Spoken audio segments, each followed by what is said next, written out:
I'm going to do two things in this speech.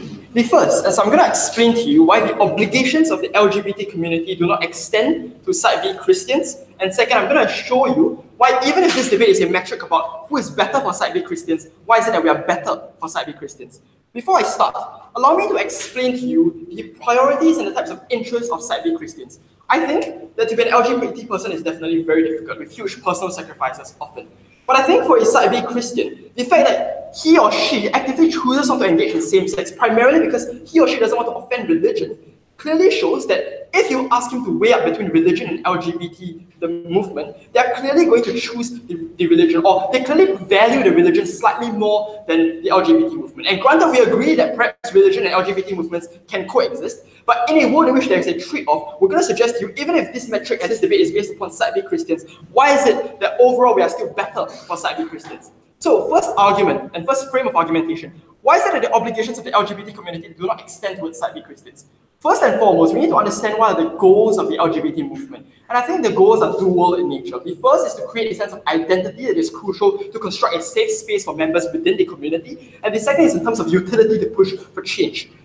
Under this, I then have three broad arguments I want to make. The first is I want to explain to you what is the common trait of most members within the LGBT movement. And I'm going to suggest to you that the common trait of many members within the LGBT movement is having made personal sacrifices. The biggest personal sacrifice I'm going to tell you about is this idea of engaging in same-sex. Because same-sex is used both by the state and by religious organizations often as the biggest stick to tar the movement. If you follow what is going on in Singapore now and India, the biggest things that are often used to campaign against gay people and LGBT people is this idea of same-sex. Therefore, an individual who's willing to partake in same-sex often undertakes huge personal sacrifices. Oftentimes it's criminalized by the state. But second, it's often argued to you by religious police that you're committing a sin. They're going to go to hell if you undertake in such types of activity. What is the upshot of this argument? The upshot of this argument is that oftentimes being an LGBT person within the movement and choosing to engage in same-sex is often a huge personal undertaking. It's often a huge personal sacrifice. There's a lot of psychological effects upon you. Given so, what is special about a Side B Christian? We think if a Side B Christian is not even willing to sacrifice, then we think they do not deserve this sort of identity that has been constructed around the LGBT movement. That of courage, right? That of personal sacrifices, specifically linked to the idea of same-sex. We think even if this is harsh, and we are apologetic for that, we think ultimately movements are about constructing identity based on people who have similar views. If you have a Side B Christian, we think it's unlikely to do so. Second broad frame of argumentation is why is it that the Side B Christians are ultimately going to be worse off for members within that movement and worse off for creating a strong identity? Because we're going to suggest to you that Side B Christians, because of their conceptions, which we argue is perfectly legitimate, but the unfortunate fact is that oftentimes they might end up judging homosexual sex as being immoral. This is harmful in terms of two reasons. The first is that people within that community who do partake in same-sex do not deserve to be judged by fellow members within their community as the fact that their actions are immoral and the fact that their actions are sinful. We think this is very abhorrent, given that if the LGBT movement is about a safe space and about identity construction, you have individuals within the movement who, even if not explicitly, are indirectly judging you and your behavior as being sinful and immoral. We think this is not something that members of the LGBT community deserve to be subjected to. And therefore, we think in terms of a balance of who we prioritize members, the majority of members within the LGBT movement via the Side B Christians. But the second thing is I'm going to suggest to you that these types of subliminal attitudes they have, that other members of my community are making a sin because they're engaging in same-sex, ultimately leads to tension within the movement and leads to fragmentation that reduces the utility of LGBT movements when they fight. This leads me on to my third broad frame of argumentation.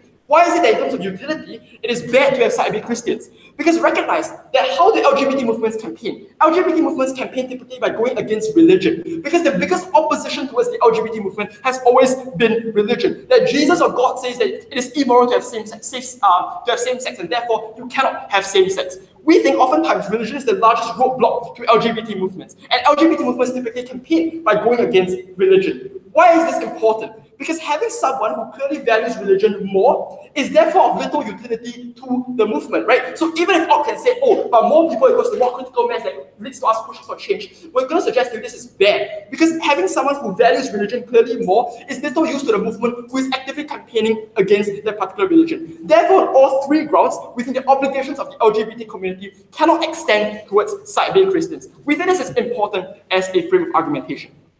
Let's then look at my second frame of argumentation. Even if this debate is about Side B Christians and how we best protect Side B Christians, why are we still better for Side B Christians? Before that, yes? Right. Uprooting the LGBT movement does take you to its faults many contradictory movements, such as, for example, transgenders and individuals who don't believe in the gender binaries at all. Yes, but I think the biggest thing that unites people as a sort of personal sacrifice, and the most basic thing, is your willingness to engage in same sex. The willingness to engage in a particular act that is used as the biggest tool in human history to tar that particular movement. We think the common denominator, the base denominator we have to settle for, is your basic willingness to engage in a particular activity that religion and the state has criminalized as wrong. Second frame of argumentation, why is it that we are better for these types of Side B Christians? So, having characterized the fact that these Side B Christians, if put to a choice, clearly value religion a lot more, that is to say, they associate with religion a lot more than the LGBT identity, this means that a religious identity to them is a lot more important than a sexual identity. Why is this crucial? What happens when the LGBT movement takes these people in? When the LGBT movement takes these people in, they are not associated with the LGBT movement. This is important because having characterized through a climate in which religion and the LGBT movement is often opposed to each other, what we're going to suggest to you is that religion now has greater scope and greater legitimacy to reject these types of Side B Christians. Now, we think religious organizations or conservative pastors or imams are going to turn these types of Side B Christians away. We think this causes more harm to them. At the point in which I feel that the reason in which I don't want to engage in same sex is because I want to honor God's word, and you have religious organizations turning away from me because of the fact that I'm now associated with the LGBT movement. We think ultimately you hurt these types of Side B Christians more. Therefore, the question in this debate is, if I'm rejected by the LGBT movement, is that okay? We're going to suggest to you it's marginally more okay than if I become rejected by the religious movement, because I clearly value my religion a lot more than my LGBT identity. In a perfect world, we would want a person to be able to coexist in terms of an LGBT identity and a religious identity. In a world in which there's a conflict between the religion and the LGBT movement, associating with the LGBT movement gives religious organizations greater legitimacy and scope to say that you are not one of us and they will want to reject you, and we think this causes greater trauma and harm for a Side B Christian who has already chosen in terms of his value systems to associate more with religion via that of LGBT movements. For all these reasons, I'm incredibly proud to stand in open government.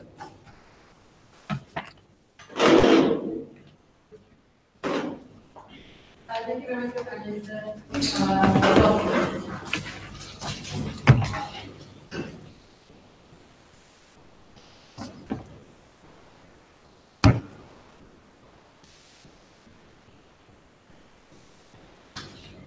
We think OG didn't really tell us what is in the best interest of these movements to begin with, right? They cannot just simply tell us that when it comes to a movement, that because the church and the LGBT community cannot exist, therefore it's very likely for us to just ship these people away and isolate them, right? We think a few responses that's coming from the side of the opposition, and I'll move some of them into my arguments, right? Because number one, let's understand that they were telling you that because religion and the indoctrination of religion and that some people are LGBTQ cannot exist is the reason why we need to shift these people away from the discussions on the representation of the movement, right? We think that's exactly the reason why we need to include them. Most of the time, these are individuals who feel more disenfranchised because they feel as if religion has to be a choice. The fact that religion is a choice and your sexuality isn't is the reason why it's harder for them to politicize or at least digest the idea of how this movement actually can be relatable to them, right? The most of the times, these people don't really need to be shipped away, but most of the time they're already isolated because they have to make these choices that they don't want to make, right? We think in order for them to be more included within this movement, we have to at least make it palatable to them. But secondly, right, they talked about how Side B Christians cannot create change because of religion. Number one, we don't think Side B Christians have any moral obligation to create some change, but the fact that at least they are represented as an LGBTQ in the church community in and of itself is already good enough for them, right? We don't think it's a moral obligation for them to preach about LGBT within the church, but at least be who they are within the church community and at least make it palatable for conservative people to know that sexuality in itself is not a choice, right? A few more responses in terms of fragmentation of delusion and how LGBT goes against the religion and stuff will be integrated in my arguments. First things first, let's talk about something that I don't think Side OG established, right? But what really is in the best interest of the LGBTQ movement, right? Let's understand that the image that they have now is status quo. Because most of the time, we see a disparity when it comes to the LGBT community, which means there are people who privilege of these movements, people who are a bit more humane to what hetero people would see, right? This means on the spectrum of the LGBT community, people are more more likely to be intuitively listen to gay men in comparative to disenfranchised people within the LGBT community, like transgendered, for example, right? We think because these individuals, although are different in a spectrum, share the same stigma and share the same discrimination that a lot of these people go through, which means it's highly unfair for the LGBT community to then just shift away these individuals, because these are the people who would dampen the discussions, or at least dampen the representation that they want, right? We think because it's a spectrum, and because Shireen already told you that transgender in and of itself is already proving, because some people don't choose of the binary sexuality, right? Is already in and of itself a harm towards the LGBT community. This means when you actually allowed to isolate different people in the LGBT community, it gives the strength for the LGBT people in the movement to nitpick people or to nitpick communities that will harm the movement in and of itself. Which means if they feel people of side B will harm the community or will harm the LGBT movement, that's when they start nitpicking other communities within the spectrum that might be harmful to them. Therefore, it's more likely for them to maybe shift away side B Christians now, and maybe shift away transgenders who don't believe in the binary system. This means it's very likely for them to choose more individuals within their movement, which is more palatable for people to understand and give them support. Which is highly harmful, right? Because you block the kind of inclusivity that these movements actually talk about. But secondly, right, when there's a strong incentive and interest that this movement has when it comes to being diverse, which means it's more strategic for them to actually include side B Christians, because it now means that even if you are religious, you can still be an LGBTQ. That's the kind of discussion that doesn't exist outside of the LGBT community, right? We think there has to be some, like this interest of them being diverse is actually reasonable, right? Because at least it becomes more digestive or palatable for the people on the ground who don't understand the concept of LGBT, right? The reason why most of the time conservative people just don't feel the ideals or want to support the LGBT community in general is because they feel as if sexuality is a choice, and it's something that you have to make palatable to these people to understand that it isn't, right? We think the main goal within this, the main goal of the LGBT movement isn't just to make it a good representation, but rather to have discussions that are at least more palatable and at least more understanding towards the church community, right? We think in and of itself, to you allowing these side B conservatives, Christians, will also mean it's more strategic for them. Why? Because you're able to change the narrative that exists. The narrative that side opening government is trying to tell you is that because you're already in the LGBT community, it's very likely for you to shift away from religion. We think that's the kind of narrative that we want to change. Because when you allow more side B Christians to come in, it's more likely for you to choose who you want to be in religion, but at the same time be very proud of your identity, right? We think that itself means you create more volume in your own movement. Not only that, but you allow them, you kind of limit the people who are more closeted within your movement in and of itself. But secondly, right, we think side B Christians are the only allies to make the LGBTQ ideals more palatable to conservative people. Let's understand them to begin with, right? Because I told you how a lot of times the overarching narrative when it comes to the church community is that sexuality is a choice, when it isn't. But religion is a choice. And most of the time when you're LGBT, the church community will more likely shift you away from the church because they feel that religion is shift you away from the church, or at least push you towards removing yourself or a type of sexuality, right?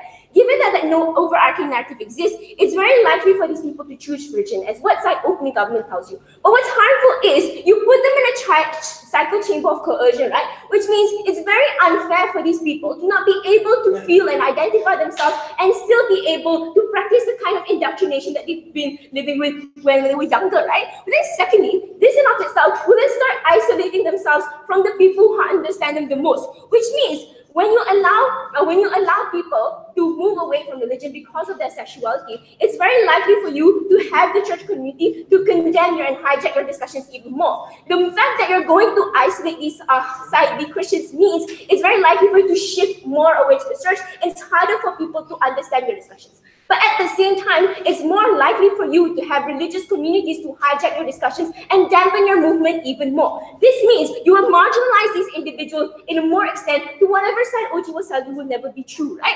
But let's also talk about why it's important to be part of a movement. Because they conceded that a safe space is important. And we tell you why this being part of the LGBTQ movement is a grassroots for you to actually make the church community understand you as an individual. That means when you're part of this movement, not only is it a safe space, but it's a place for you to find some form of support structure and it's some form of defense of people to understand that you can be who you are within the church community. Very proud to oppose.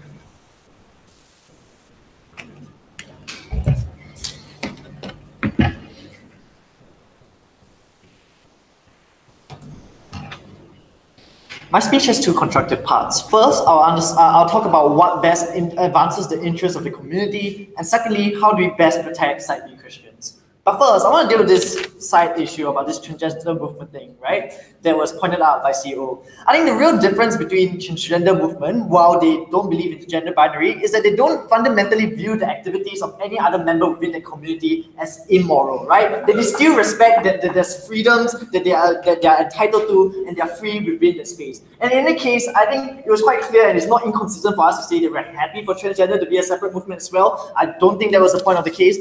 So that was just a side issue that we wanted to deal with and get that out of the way. So first, what best advances the interests of the community? The first point I have here is that we cannot accept people who operate under the belief that same-sex is immoral. Why is this the case? Oftentimes, they will be weaponized and become ammunition by anti-gay groups, such as religious groups, for instance, precisely because of Owo's argument, right? They say that, look, so a lot of times anti-gay movements say that sexuality is a choice, and that's something that's imposed on these individuals. I think that's precisely to the extent that side B Christians intentionally pretend that it's a choice for them to be able to repress sexual urges and not participate in same-sex movement despite being gay themselves. I think that becomes ammunition for individuals to propagate terrible things like saying like, look, there's a clear indication that you can control your urges and there's a clear indication that you should not participate in same-sex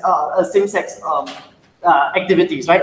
I think that's fundamentally the problem because it necessarily infringes on the freedoms of the rest of the community. I need to say that these individuals are directly at odds with the freedoms and the kind of things and activities that people want to do in the community. I think that's particularly bad. I think on the comparative, if we say that these people are not part of the community, it is a stance that the movement is saying that we disagree fundamentally, then what they stand for, i.e. that same-sex activities are immoral, is also wrong. That is the kind of stance that we need to have in order to have concerted effort for the movement to push things like against laws like 377A, for instance, or push things for like more same-sex protections. Those are things we necessarily stand for. We think that including side B Christians necessarily downplays our ability to advance these kinds of interests. But secondly, we also argue that internally it becomes a problem when we just start to include these people. What is the point of a community to begin with? A community was necessarily one to be a safe space for the inclusion of individuals to feel free away from the stigmatization and the discrimination for individuals outside the community.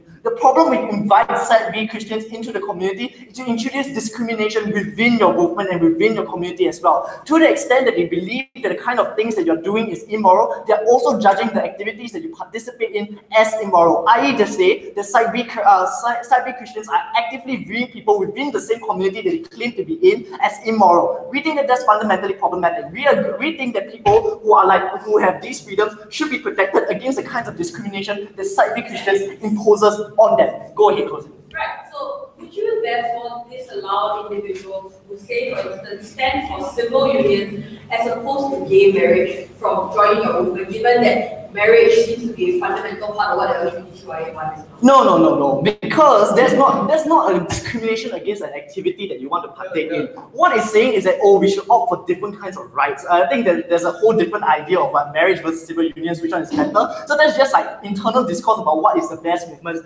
that the movement should take. This is different from being actively discriminated by side B Christians within your community. So we say that we should prioritize individuals who are there. Also, we think that this introduces religious discourse within the movement that's fundamentally problematic as well. We say there are Christians within the movement that are also partaking in the kind of same-sex activities. We think that that's fundamentally problematic when you have different types of Christians disagreeing on the religious interpretation within your movement. That muddles the movement and makes it fragmented and makes it therefore a lot more difficult to concretize. We say that to the extent that we can prove that the community was meant to be a safe space and opposition takes that away, there is a harm that they must necessarily defend. But also, we say in principle, they cannot be, to the extent that they believe that the activities that they're partaking in is immoral, then they also cannot be in full support of the community. Hanyang told you that to the extent that these individuals benefited from the community or intend to benefit from the community, whatever benefits that they try to claim for themselves or house, then they must also give back to the community, right? To the extent that they don't, then we say they don't deserve to be part of the community.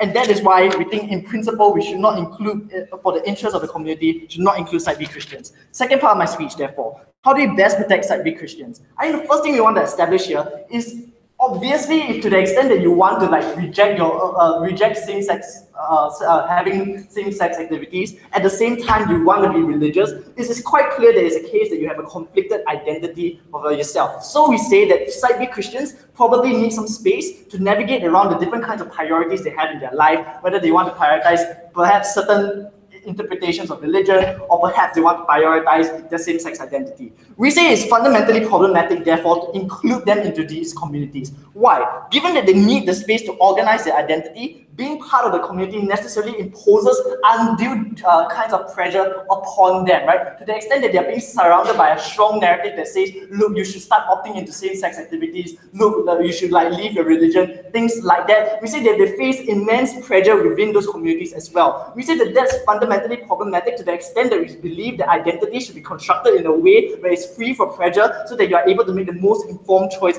for yourself. To the extent that they are facing immense pressure, the kind of choice that they wanted to talk about on their side of the house becomes pressurized upon them and makes the choice far less meaningful. But I think they also failed to rebut Hanyang's idea about how religion would now turn against them. To the extent that the religion that they subscribe to obviously believe that same-sex marriage is same-sex activities are immoral, then it's also true that you must accept that they won't accept any kinds of Christians within their churches to be gay to begin with, right? So to the extent that you ally yourself and are viscerally part of the LGBT community, then we say that those churches will necessarily go against you and deny you the religion that you are trying to seek. We say that that's fundamentally worse for these Site B Christians who may want to exercise the choice of being part of religion to begin with. To the extent that we can agree that religion is also a safe space for these individuals, denying them that safe space is also problematic for their side of the house, and they must necessarily deal with that. So in the interest of like the community and in the interest of Site B Christians, we're very proud to propose.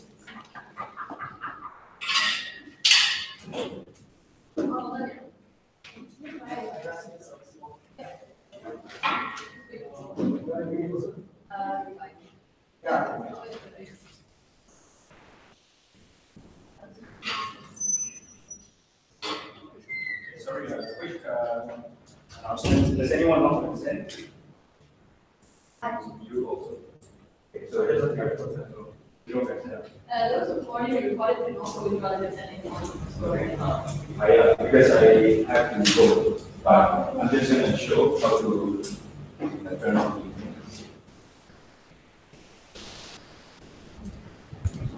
Okay. So up here there's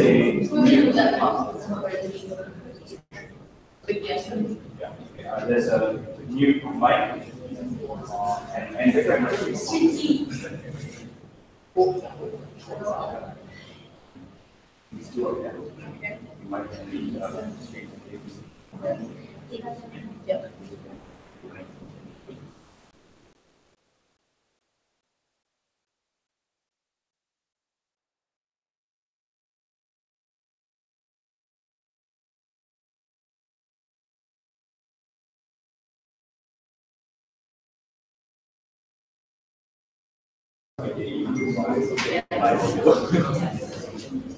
Like this, great. So like if the speakers just not it. Are you guys feel that? Like if you guys know all the consent, you can just tap. Can you do the opposite?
don't know what to do this evening, afternoon.